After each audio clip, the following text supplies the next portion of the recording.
Welcome to this section of the course, which is another one of our core sections of calculus, and that's called Introduction to Integration, or Introduction to Integrals.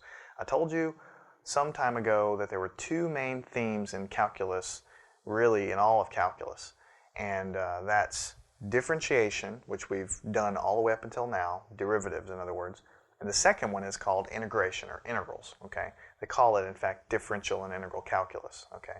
And it's very important. And you'll see that it can be challenging in some cases. You see, when you take derivatives, I showed you some bulletproof techniques that are in the book, and basically you just you take a derivative using the techniques that we talked about. There's a chain rule, there's some other things, but essentially, in order to take a derivative, you just keep taking derivatives, going on the inside, on the inside, on the inside, multiplying everything together as you go until you finally end up with nothing else to take a derivative of. And there's some other things like the division rule, the multiplication rule and stuff, but really it's pretty mechanical to take a derivative. You just have to know what to do. Integration, you will see, is much more challenging. For the basic ones like we're going to talk about today, it's not going to be a big deal. I'm going to show you the basic rules. But as we go along, you will see that there are some integrals that you're going to shake your head at and you're going to say, how do I do that? Okay. In fact, in real life, in engineering and in physics, there are plenty of integrals that you can't even solve, period, without a computer. They're impossible to solve.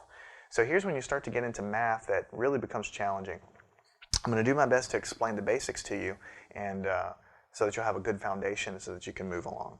Now, recall, in order to develop this idea of what an integral is, I'm going to kind of use an analogy from what we've already talked about, which is the derivative. Okay? Remember back at the very beginning when I said, okay, here's a function of x, and it's x squared, okay? And I asked you to say, well, let's take the derivative of that, f prime of x, and you already know now that that's just 2x, okay? So when you go from here to here, okay, we say that that's taking, I'm going to write it like this, a derivative.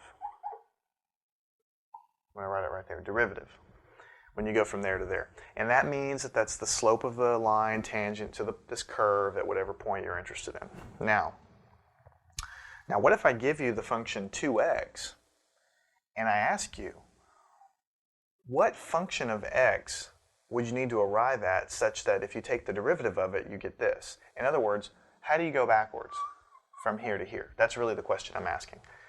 Okay? When you do this, this is called taking an integral. Okay, in fact, another word for an integral is an antiderivative. Okay, it truly is just the opposite of a derivative. So you already know how to go from a function to the derivative. Okay, now you're going to see a lot of problems when I give you a function and you're going to go the other way and you're going to go back to the original function and you're going to take the antiderivative, or otherwise known as an integral. Okay, and you might say, well, geez, what the heck is that useful for? Who cares? Well, we're going to do some examples and show you why it's useful. But integrals are everywhere in engineering and physics. You can't go a day without seeing them. Okay, so when you do this, okay, it's called the antiderivative.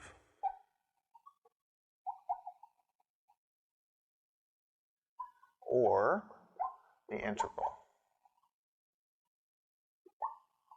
Okay, it's the same word. Okay, so the way you would write this in a problem is it would be the integral, which is a funny symbol, looks like kind of like an S, okay, of 2x over dx, okay, and you would say this is taking the integral of some function, and you would say that that's equal to x squared plus a constant, c, and I'll explain why we put that there here in just a second.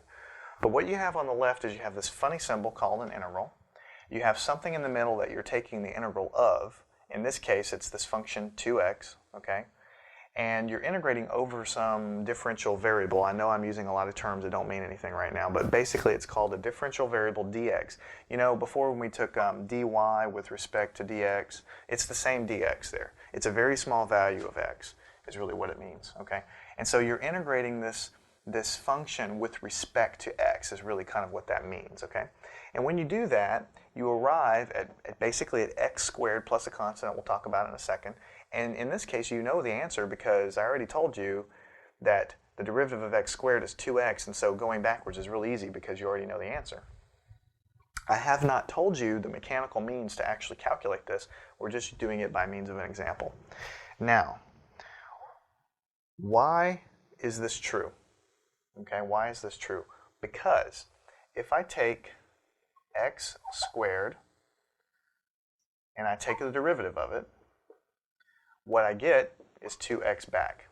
So what you're trying to find when you take the integral is a function such that if you were to take that function and take the derivative of it, you get back what you started with. It's just the same thing as here. If you take the integral of this, you arrive at x squared. And this function, which is the answer, is a function such that if you take the derivative of it, you get back what you started with. That's the definition. That's why it's an antiderivative. Okay? So the derivative of x squared is 2x. Now looky here. The derivative of x squared plus 10, what's this equal to? Well, it's equal to 2x. What is the derivative of x squared plus 57,000? Well, again, this is a constant, so it goes away. So every time I take the derivative of this function here, which we're saying kind of is the answer, I get the same thing back, 2x in all cases. So that is why when you take the integral of something here, like this, you write it down, you know what the answer is, but you always have to add a constant to it. And this is an arbitrary constant. This means this could be 1, this could be 10, this could be 50, this could be 1,000. It doesn't matter. It could be any number. That's why I put a letter there, and it's called c. It's a constant. So the reason we write it there is to remind us that the real answer to this problem is an infinite number of answers. These are just 3 of the answers, and they're all equally valid, because the only constraint is whatever I get on the right-hand side, I better be able to take the derivative of it and get back what's under here in the integrand, okay? So c can be any number, and so that's why we have to write it out like that. So anytime you take derivatives, like integrals like this, you will have a constant called a constant of integration that's going to be off to the side in your answer. Now, I want to make sure that you're aware that this kind of integral is called an indefinite integral. It's an indefinite integral, and the reason is, later on I'm going to show you what a definite integral is. That's really what the answer is. But in these, in this integral symbol here, if there are no numbers up here on the top and on the bottom, and you will see some here shortly on when there's some numbers up here, there's no definite definite bounds of the integration. It's just sort of a general problem with no definite bounds to it. And so we're doing kind of an arbitrary integration here without any definite bounds. I know that doesn't make much sense, but the thing I want to make sure that you're aware of is when you have an integral symbol with no numbers, it's called an indefinite integral. And later on, there will be numbers there, and I'll show you what to do with those, but that would be called a definite integral. Okay, let's just do one more quick, example, just to kind of make sure that you understand the concept. If I have the integral of 3x squared dx, I have not told you how to do this mechanically, so don't freak out because you don't know what the answer is. But I will tell you that the answer is x cubed plus c, plus this arbitrary constant. It could be anything. Okay? The reason is, so I'm going to put because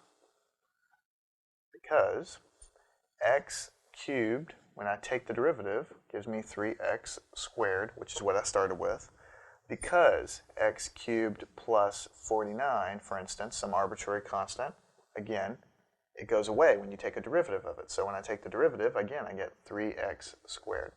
So the answer to this integral is x cubed plus a constant, precisely because I can take the derivative of this and I get this back. That is the definition of an integral, and that's the most important thing that you need to be familiar with right now.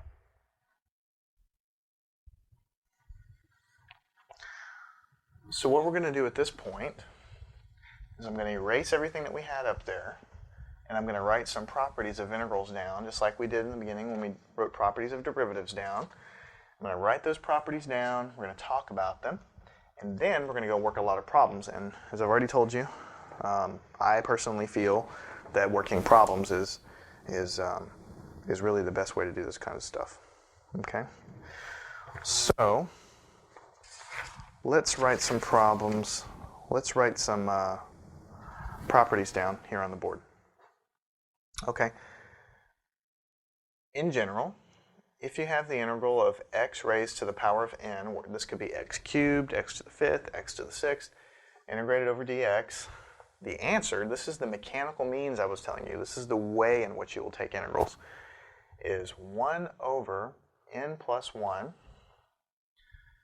x to the n plus 1, plus, of course, a constant, which we always have to write down. Don't forget that. Okay? Now, there's a small catch here that you'll learn about later. N cannot be equal to 1. Whoops, cannot be equal to negative 1. N cannot be equal to negative 1. And we'll learn about why later, okay? In fact, we're going to learn about that so far later that I'm just going to kind of erase that for now. This is the basic formula here. This would govern how you would take the integral of 3x squared. It would govern how you take the integral of 10x to the fifth. It would govern how you do all of that. So let me just give you a quick example of how you would use that. If you had integral of x to the 57th power, to the power of 57 over dx, well, you just use this formula. 57 is n, so you have 1 over 57 plus 1. You just add 1 to the exponent. X, put the x there, and then you add 1 up here. So that would be, again, 57 plus 1. So in the end, you would have 1 over 58x to the 58th. Okay? That is the answer. Of course, you can't forget, you got to have your constant of integration over to the side. If you forget to put those c's down, you're probably going to get points taken off on your test. So don't forget that. Why is this true? Again, I'm going to show you why is it true. If you were to take 1 over 57, or correction, 1 over 58 times x to the 58th power, and then you were to take the derivative of this, you should get back what you started with, right? Let's take the derivative of this. 58 comes out and gets multiplied, so what you have is 58 over 58x, and then it's the exponent minus 1 to take the derivative, so it's 57. And I think you can convince yourself what you'll have is x to the 57, because you have a 1 out here in the front. So you end up where you started with. Okay? So with derivatives, you end up subtracting 1 to get the exponent, and with integrals, you end up adding 1 to get the exponent. It's really the bottom line. Okay? This is the basic formula for how to integrate a polynomial. Another property, so I'm going to put a little asterisk here by the important properties. You might want to write these down as we go if you don't already have them in your book. If you have the integral of a constant times a function of x over dx, well, that's simply the following. You take the constant out, and then you integrate what's left over. That's very similar to a derivative. When it was a derivative, you take the constant out, and then you take the derivative. So it's the same thing. So an example of that would be integral of 4x to the fifth power over dx. Well, you've got a constant in the front, and you've got a function of x, x to the fifth. So really what you're doing here is you put the 4 out in front, and then you take the integral of what's left over. And I just showed you how to take the integral of x to the fifth. You use this formula. So what you would have here is 4 over 5 plus 1 is 6, x to the sixth. Because remember, it's 1 over n plus 1, okay? So I just have a 4 out, so I have the 4 on top over n plus 1, which is 6, x to the sixth, plus a constant. And of course, you could reduce this to 2/3 x to the sixth plus a constant. And you might want to pause the video now and prove to yourself that if you were to take this thing right here and take the derivative of it, you would get back what you started with, 4x to the fifth. So why don't you guys do that right here as we go. Shouldn't take you very long. Now another property, these are kind of the basic kind of no-brainer things. You could probably guess them off the top of your head. If you have a function of x and you're adding it to another function of x, we're going to call them f and g dx. Well, then the way to do that really is you just integrate the first one, f of x dx, and then you integrate the second one, g of x dx, or whatever these are, and then you just add the resultant integrations up together. Okay? So an example of that would be, let's take the integral of x cubed plus 4x to the fourth power dx. Now we have a function of x. I know how to integrate that one separately. another function of x, I know how to integrate that one separately, but they're added up, so what do? Well, I just integrate each one and add the results. So, what's the integral of the first one? Using this formula up here, it's going to be 1/4 x to the fourth. You'll see the pattern is very simple. It's 1 over 1 plus the exponent, x to 1 plus the exponent. Boom, you're done. Plus this guy, it's going to be the same thing, but I've got a 4, so the 4 is going to be on top. 4 over 4 plus 1 is 5. X to the 4 plus 1 is 5. So then you have that part of it, and then in the end, you have this constant left over. Now you might say to yourself, well, I'm going to have a constant associated with this integral and another constant associated with this integral. Why don't I have two constants here in the answer? Because after all, I'm adding up two integrals together. Well, the answer is, you're exactly right. You do have two constants. But a constant plus a constant, just gives me another constant. So this c here is really the sum of each of these two constants. And it really doesn't matter because, as I said, c can be anything at all. So you don't need to keep track of those constants separately. If you're adding two integrals up, you're only going to have one constant in the end. Okay, this board is basically geared at teaching you how to take integrals of polynomials. You start out with the basic one, and then I show you what to do when they're added together. So you might want to jot these things that are starred down and kind of keep them in your back pocket because we're going to use them a lot. But I also think that as we work problems, we're going to work a lot of problems here on integrals because it's a core topic. I think in the end it's going to become pretty clear. Okay, I just want to make sure that you're aware that if you remember back from the section on trig derivatives, if we have the sine of x and we take the derivative of it, we get the cosine of x. Right? Remember, I wrote a whole list of things down in a previous section that gave you all the derivatives of the trig functions, and the first one was derivative of sine was cosine. Well, from that, you should be able to convince yourself that the integral of the cosine function is equal to the sine function.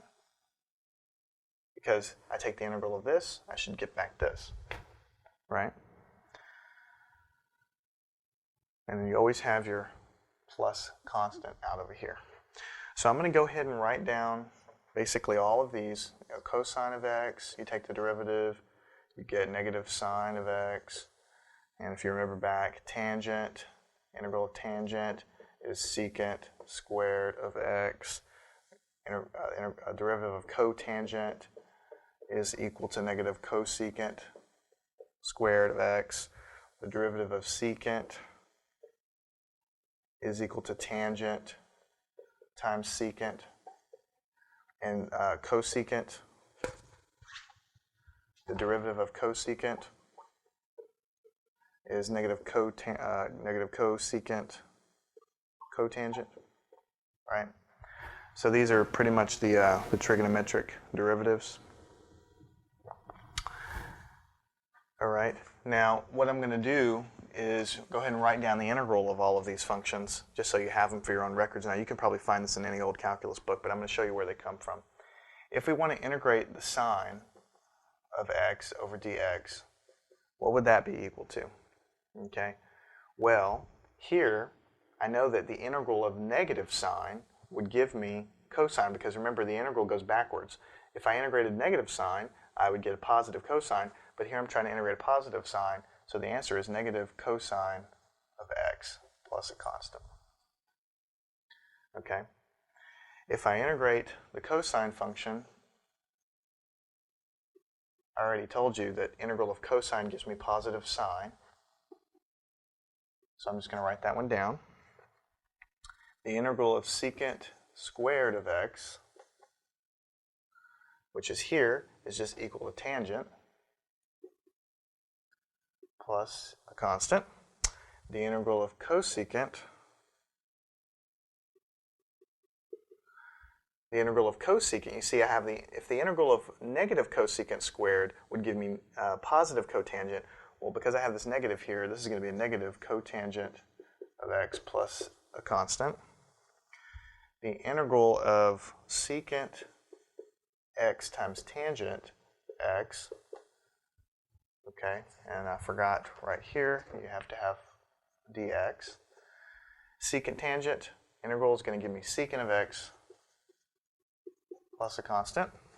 And then finally, if I want to take the integral of cosecant times cotangent x dx, what would that be equal to?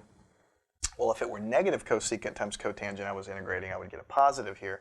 But because there's a negative in there, there's going to be a negative here, cosecant of x plus a constant. Now, the only reason I wrote all these on the board is not for you to memorize them. You're not going to memorize them. It's just mainly to show you how you go about calculating them. If you see a problem that's an integral of secant times tangent, maybe there's some other junk around there, you may freak out and say, well, I don't know how to do that. Well, you've already been given what the derivative of the secant function is, and so you already have the answer. Okay?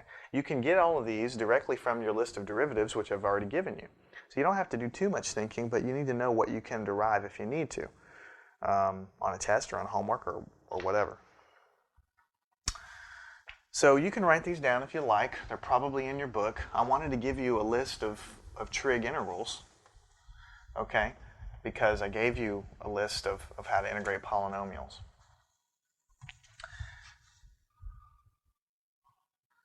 Okay, now the other thing I wanted to talk to you about, I've been talking about an integral in a kind of an abstract sense as far as is the fact that it's the opposite of a derivative. And that is exactly true. It is the opposite of a derivative. That's why we also call it an antiderivative, okay?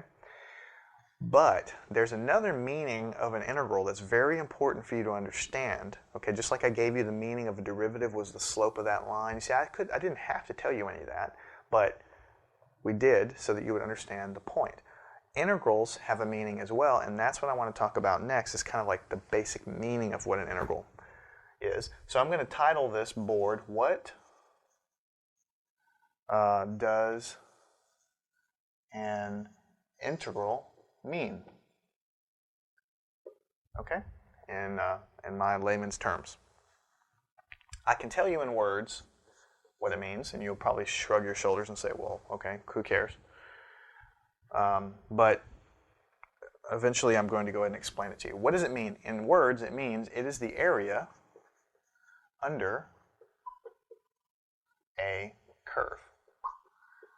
Derivatives is the slope of the line tangent to a curve. Integrals means that's the area under a curve. So let's figure out what the heck that means. Here is a graph here of a function. It goes like this. The function is y is equal to x squared. So this is a parabola, and of course it goes negative, and so on. So here at the value of 4, goes up to there, and this is the value, obviously, 0. Okay, the area under this curve,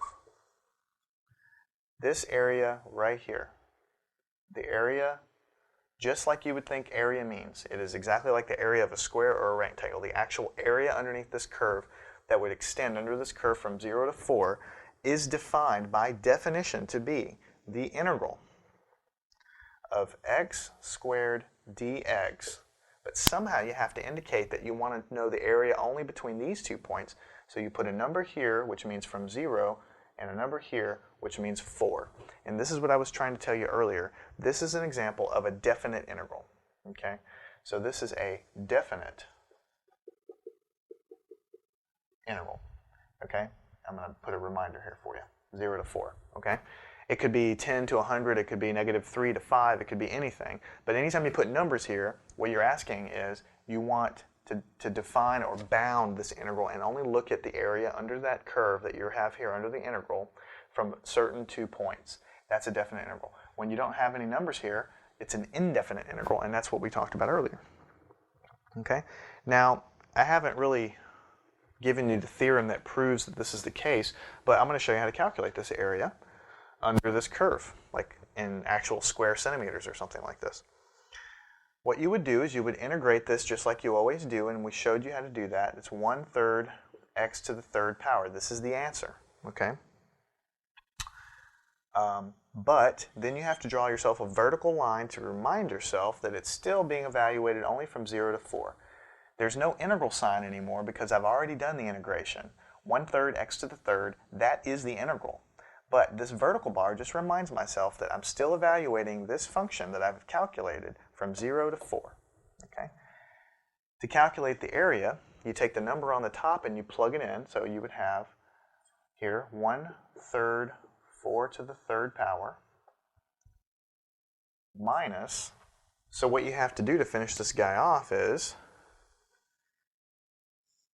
you'll have to plug in the value on the bottom on the right hand side, so that'd be 1/3 0 to the 3rd power like this, and then this whole term is going to go to 0 because 0 cubed is 0, and so it's going to be 0.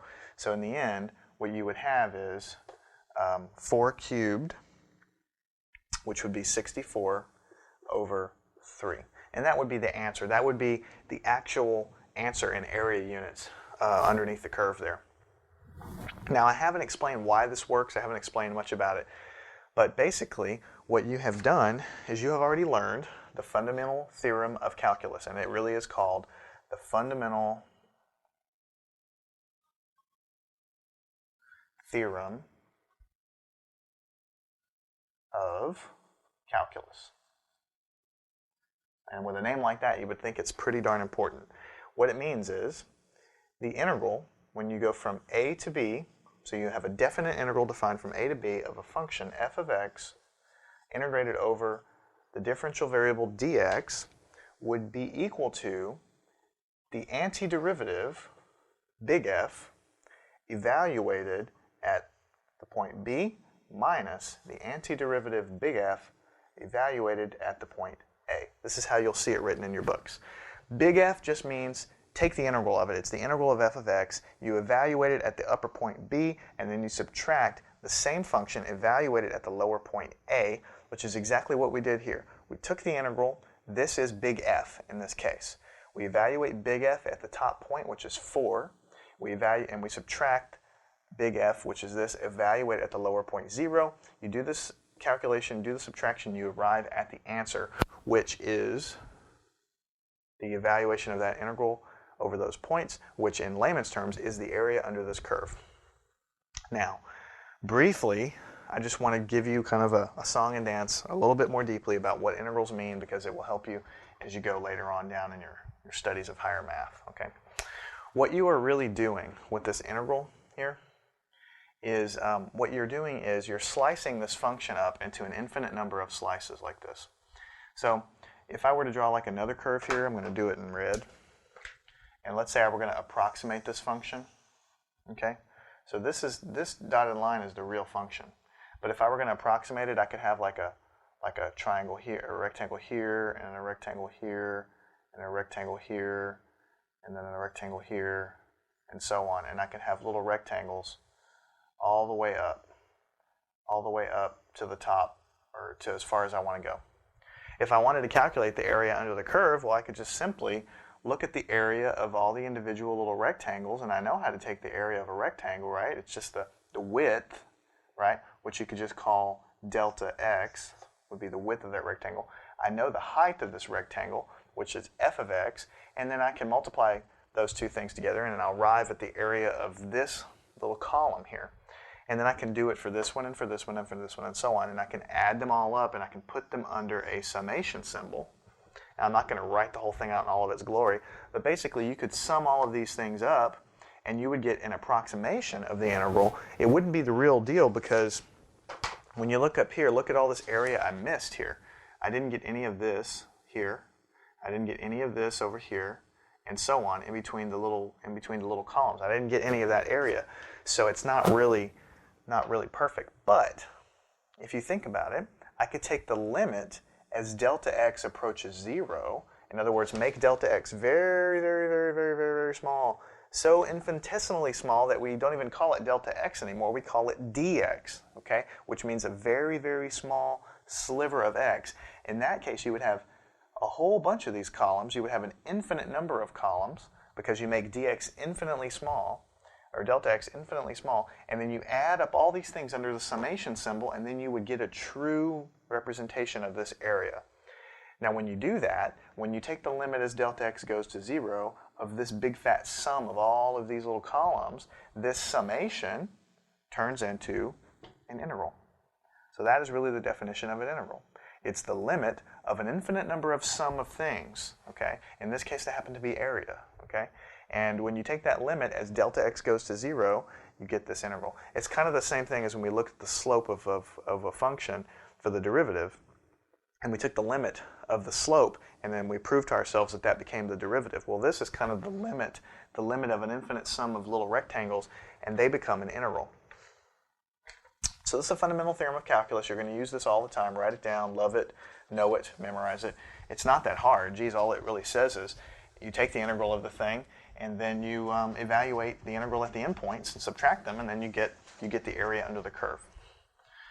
So as you might guess, one application of integrals is to calculate the area of things. You know, it's easy to calculate the area of a triangle or a rectangle or a square, but what if you had a curve that kind of goes like this, or like a vase or something, or a cardboard cutout of something that does this? How would you calculate the area of that?